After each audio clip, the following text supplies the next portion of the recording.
Hello दोस्त, welcome back. जैसा कि काफ़ी टाइम से रिस्पांस आ रहा है, डिमांड आ रहा है, कमेंट्स आ रहा है कि वीडियो थर्ड ट्यूटोरियल आप क्यों नहीं लेके आ रहे हैं HTML का। तो आज मैं शुरुआत कर रहा हूँ HTML का अपना नेक्स्ट पार्ट, और उम्मीद करूँगा कि पर वीक आपको कुछ वीडियोज़ में इसका देता रहूँगा।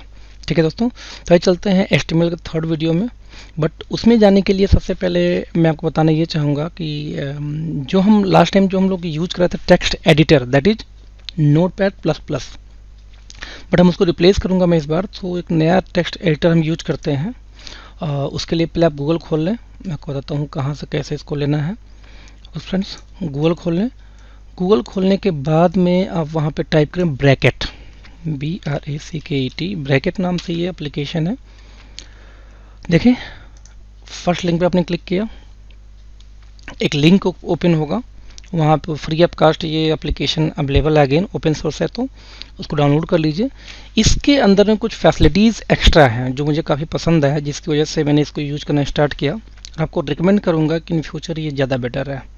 डाउनलोड दबाइए, और ऑब्वियसली आपको इंस्टॉल करने आता होगा। डाउनलोड होने के बाद में, वैसे मेरे पास डाउनलोड है, इंस्टॉल भी है, तो मैं इसको डाउनलोड नहीं करूँगा। इसको डाउनलोड करिए। डाउनलोड करने के बाद में इंस्टॉलेशन करिए। इंस्टॉलेशन करने के बाद में आप ओपन करिए। कुछ फैसिलिटीज़ की काफ़ी अच्छी अच्छी जैसे मैं दिखाता हूँ। तो सबसे पहले मैं ब्रैकेट को ओपन करता हूँ, जो एप्लीकेशन हमारा है, यानी टेक्स्ट एडिटर, जिसके अंदर हमें लिखना है सारी कोडिंग। इसमें मैं एक नई फाइल बनाता हूँ। फाइल न्यू, इसको मैं पहले सेव कर लेता हूँ। डेस्कटॉप के ऊपर सेव करते हैं। डेस्कटॉप के ऊपर में मैंने एक नया फोल्डर बनाया, यहाँ पे new folder HTML tutorials. Folder के अंदर मैंने बनाया index.html। जैसा मैंने आपको बताया था इसके पहले कि जब भी आप फाइल सेव करेंगे उसका .html एक्सटेंशन जरूर लिखेंगे। तो सबसे पहले हम डिक्लेरेशन देते हैं अपने इसका doc type HTML, right. HTML document है। इसके बाद में देखिए मुझे पसंद क्यों आया था। सबसे पहले आप लिखते हैं HTML शुरुआत करने के पहले, ये ओपन किया आपने टैग, जो ही मैंने क्लोज किया, देखिए मैंने जो ही ग्रेटर देन यूज करूंगा ऑटोमेटिक वहाँ पे क्लोजिंग टैग आ गया। तो आपको क्या हुआ कि आपको क्लोजिंग टैग लगाने की जरूरत नहीं पड़ी, ऑटोमेटिक ले लिया। ये इसका फीचर है। इस तरह से और कई सारे फीचर हैं। ये हो गया आपका HTML के बाद में आपको याद होगा कि क्या लिखना होगा आपको, हेड। एक टैब मारते हैं, थोड़ा सा आगे लिखते हैं, HEAD, हेड। अब देखिए आप यहाँ पे HE मैंने HE लिखा है मैंने, बाकी HE से क्या क्या दो चीज़ होता है वो ऑटोमेटिक आ गया। मैंने हेडर पे क्लिक किया, और जो ही मैंने इसको क्लोज किया, मीन्स ग्रेटर देन यूज किया, ऑटोमेटिक इसका हेड भी आ गया, हेड भी क्लोज हो गया। और हेड के बाद में आखिरी क्या आता है, बॉडी, राइट। तो BO बॉडी आ गई। बॉडी को मैंने क्लोज किया, ऑटोमेटिक उसका क्लोजिंग टैग भी आ गया, उसको मैंने नीचे कर लिया, राइट। तो हम स्टार्ट करते हैं लिखना अभी। सबसे पहले चूंकि आज हम बात करने वाले हैं इमेज की। HTML में इमेज को हम कैसे यूज करते हैं, क्योंकि आपने हेडिंग देखा था, पैराग्राफ देखा था। आज हम बात करेंगे कैसे हम फोटोज़ को यूज करते हैं।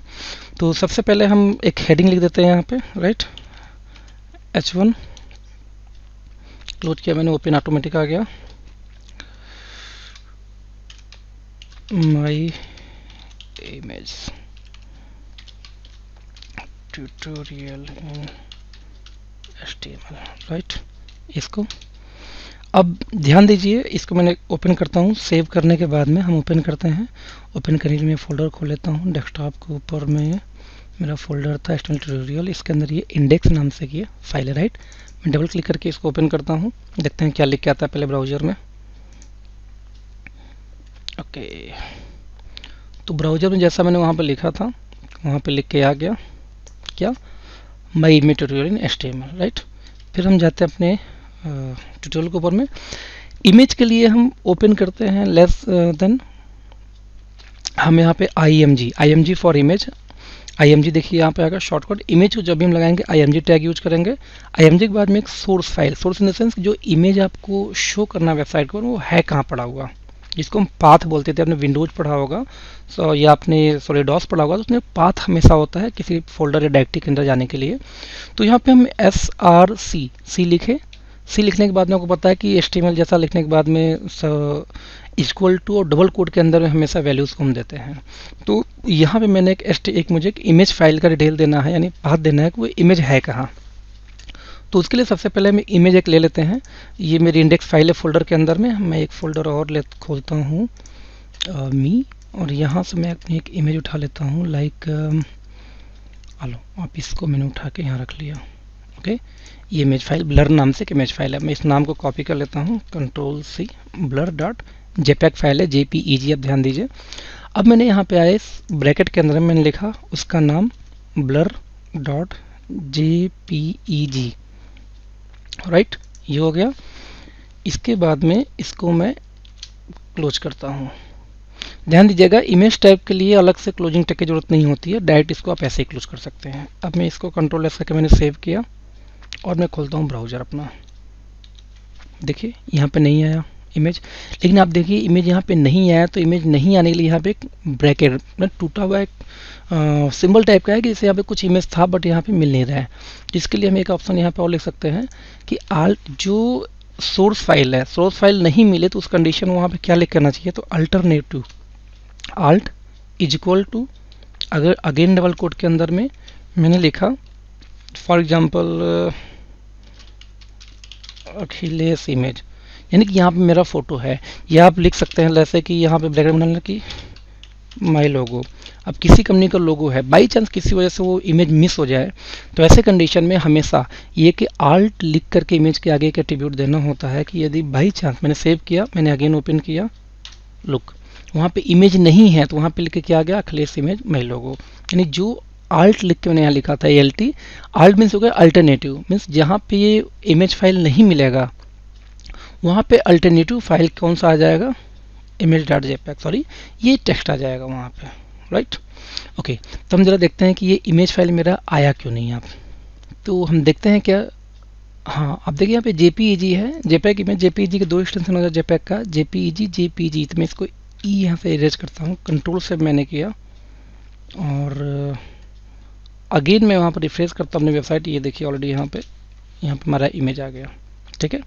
अभी देखिए इमेज की साइज बड़ी है, तो वहाँ पे हम इस एट्रीब्यूट के आगे मीन्स जैसे मैंने लास्ट कहीं भी लिख सकते हैं आप, तो चाहे यहाँ लिखें चाहे पहले लिखें, इसका हम विड्थ डिसाइड कर सकते हैं, VI, राइट,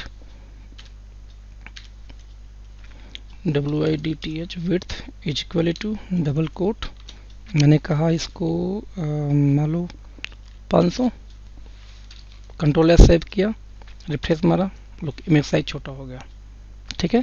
चलिए एक बार पहले इसको सेंटर में करते हैं, पूरे टेक्स्ट को सेंटर मैंने यहाँ पे ओपन किया और यहीं क्लोज हो गया। इस क्लोज को मैं यहाँ से बंद करूँगा और इसे डालना होगा सबसे नीचे, क्योंकि मैं पूरे इमेज और टेक्स्ट को भी सेंटर चाहता हूँ, राइट। आप देखिए यहाँ पे जो ही मैंने फॉरवर्ड / किया ऑटोमेटिक सेंटर ले लिया, क्योंकि क्लोजिंग टैग उसका वहाँ ऊपर बंद नहीं था शायद इसलिए। Ctrl+S मैंने क्लिक किया, सेंटर किया, मेरा इमेज सेंटर में आ गया। तो इस तरीके से आप कोई भी इमेज यहाँ पे ऐड कर सकते हैं। विड्थ के साथ में यहाँ पे आप हाइट भी ऐड कर सकते हैं, HEIGHT, height is equal to double quote, आपने कहा 500 इसकी विड्थ है, आपने कहा 700 इसकी हाइट होगी। लुक कैसा होता है फोटो, ये लंबा हो गया। तो आप यहाँ हाइट और विड्थ अलग अलग सेट कर सकते हैं, बट मैं रिकमेंड ये करूँगा कभी भी दोनों एक साथ सेट मत करिए आप, क्योंकि जब भी आप कोई एक कॉमन सेट कर सकते हैं, जैसे आपने विड्थ सेट किया 500, तो जो भी आया था वो था। यदि यहाँ पे सिर्फ हाइट ही सेट कर देते हैं 700, तो ऐसे कंडीशन में आप देखो फोटो, तो जब भी आप कोई एक चीज़ सेट करेंगे हाइट, तो उसका विड्थ ऑटोमेटिक एडजस्ट हो जाएगा। या आपने विड्थ सेट किया तो हाइट ऑटोमेटिक जो भी फोटो का रेशियो है उसी रेशियो में ऑटोमेटिक एडजस्ट हो जाएगा। HTML उसको एडजस्ट कर लेती है। तो आपको ये सोचने की जरूरत नहीं है कि विड्थ और हाइट अलग दें। हाँ, यदि कहीं नीड है तो उसको बिल्कुल दीजिए। तो दोस्तों उम्मीद है आपको ये वीडियो पूरी समझ में आई होगी। आज ये इमेज कैसे यूज करते हैं HTML के अंदर में। कल मैं आपको सिखाऊंगा, कल मैं CSS आपको पढ़ाना स्टार्ट करूंगा, यानी स्टाइलिंग कैसे करते हैं। तो कल मैं इसी कोड के ऊपर मैं आपको स्टाइलिंग बताना शुरू करूंगा, जिसमें हेडिंग टैग के ऊपर, पैराग्राफ के ऊपर और अगेन इस इमेज के ऊपर। तो कल से मैं स्टाइलिंग शुरू करेंगे।